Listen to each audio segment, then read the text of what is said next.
पाकिस्तान में आज से एससीओ समिट होने जा रहा है। भारत के विदेश मंत्री एस जयशंकर आज शाम ही पाकिस्तान पहुंचने वाले हैं। 9 साल बाद भारत के विदेश मंत्री पाकिस्तान के दौरे पर जा रहे हैं और बड़ी बात यह है कि विदेश मंत्री के दौरे के दौरान पाकिस्तान से अलग कोई बातचीत नहीं होगी। एबीपी न्यूज संवाददाता आशीष कुमार सिंह ने इमरान खान की पार्टी के बड़े नेता और पूर्व मंत्री फवाद चौधरी से बात की है। फवाद चौधरी इस बातचीत में बार बार पाकिस्तान भारत के बीच बातचीत की वकालत करते नजर आ रहे हैं। देखिए,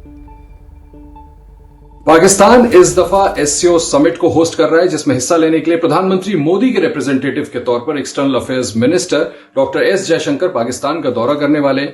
इसी दौरान यहां पर पीटीआई का प्रोटेस्ट भी अनाउंस्ड है और इन सभी मसलों पर बात करने के लिए हमारे साथ फॉर्मर यूनियन मिनिस्टर पाकिस्तान के पीटीआई के सीनियर लीडर फवाद चौधरी साहब हैं। फवाद साहब, बहुत बहुत शुक्रिया हमसे बात करने के लिए। फवाद साहब, जैसे मैंने कहा कि एससीओ समिट पाकिस्तान की सरकार इस बार होस्ट कर रही है। डॉक्टर एस जयशंकर आने वाले हैं प्राइम मिनिस्टर को रिप्रेजेंट करने के लिए। इस समिट को और भारत के विदेश मंत्री के दौरे को आप कैसे देखें? जयशंकर साहब आ रहे हैं और जैसा कि उन्होंने वहां पे कहा कि कोई इसका बायलैटरल तो वो बात नहीं करेंगे और एससीओ के एहतराम में ही वो आ रहे हैं, क्योंकि उनके लिए हिंदुस्तान पाकिस्तान के लोग तो इम्पोर्टेंट नहीं है। तो एससीओ के एहतराम में उन्होंने कहा कि हम जो है वो आ रहे हैं, तो बिल्कुल सही है, वो आएंगे यहाँ पे और मेरा ख्याल है कि उन्हें अच्छा खाना वाना खिलाएंगे। देखिए, ये जो बायलैटरल रिलेशन और बातचीत अगर पाकिस्तान की सरकार के साथ कोई इंडिया और पाकिस्तान की बायलैटरल टॉक्स की जो गुंजाइश वो तो इंडिया ने पहले से बोला हुआ है, सर पाकिस्तान क्रेडिबल एक्शन ले टेररिज्म पे तो फिर तो बात हो सके।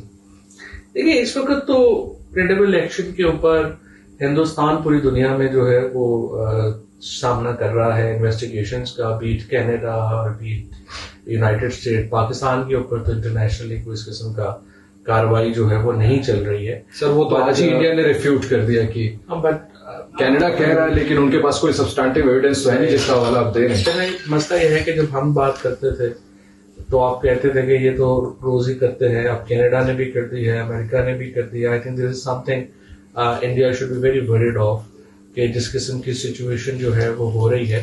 बाकी ये है कि देखिए, हम तो समझते हैं कि पाकिस्तान और हिंदुस्तान के ताल्लुकात अच्छे होने चाहिए, वी आर प्रो रिलेशनशिप। और अब ये जो एससीओ को अगर आप लें तो जो एससीओ का सबसे आई थिंक इम्पोर्टेंट इकोनॉमिक एक उसका था इनिशिएटिव है, वो ये है कि वो पेशावर से एक ताशकंद तक रेलवे ट्रेन इसके तहत जो है वो बने, जिसमें तालिबान भी बहुत कीन है। सो हम तो चाहते हैं कि ये रिलेशनशिप अच्छे हों, लेकिन अगर आप ये कहें कि हमने पास्ट में रहना है और हिंदुस्तान के अंदर मैं देखता हूं कि नरेंद्र मोदी जी का चूंकि सारी पॉलिटिक्स ही एक मुस्लिम दुश्मनी के ऊपर और एक एंटी पाकिस्तान के ऊपर खड़ी है, तो वो एक हद से आगे नहीं जा सकते। सर, ये तो आपका ब्लेम है ना, ये सच्चाई से तो दूर है। वहां तो मुस्लिम कम्युनिटी थ्राइव कर रही है और टेररिज्म का जो कंसर्न है सर, टेररिज्म पे जब तक क्रेडिबल एक्शन नहीं होगा, जो टेररिस्ट यहाँ फ्रीली घूम रहे हैं उस पर भी तो आपको सोचना चाहिए ना कि ये एक ऐसा कंसर्न है जिसपे अगर पाकिस्तान कोई एक्शन लेता है तो क्यों नहीं। बायलैटरल रिलेशनशिप पे तो सर पहले भी आगे बढ़ते थे, आगे भी बढ़ सकते हैं। मुझे ये बताइए कि हिंदुस्तान में कितने लोग जो हैं वो टेररिज्म का शिकार हुए होंगे? Few hundred, may be 1000।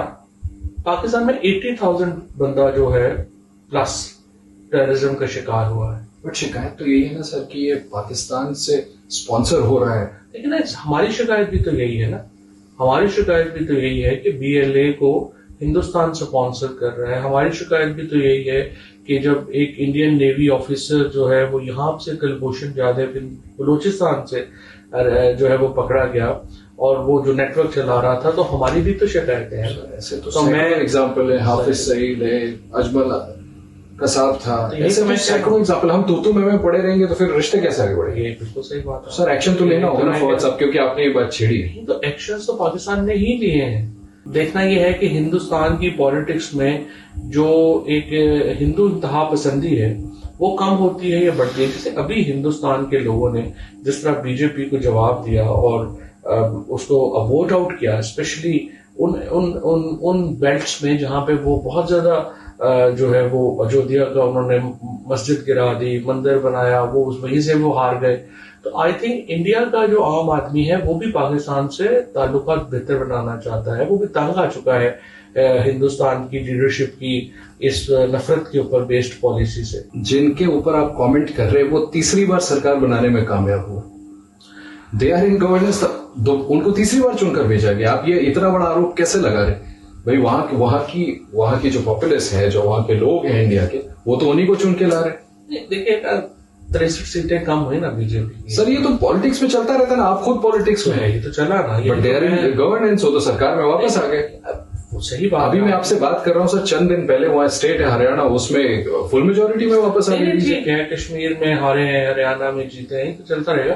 But मेरी नजर में हिंदुस्तान का जो वोटर है उसने एंटी जो एक नफरत की पॉलिसी है उसको वोट किया है। व्हाट्सअप, मैं आपके व्यूज को जानता हूं, मैं फिर से कह रहा हूं सर कि आगे कैसे बढ़ेंगे? अब डॉक्टर जयशंकर जब एससीओ समिट के लिए यहाँ आ रहे हैं, क्या पाकिस्तान इसको एक पॉजिटिव स्टेप देखता है? आपको लगता है कोई विंडो है रिलेशन बेहतर होने में?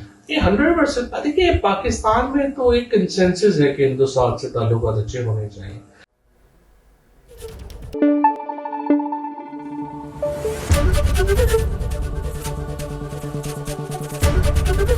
एबीपी न्यूज आपको रखे आगे।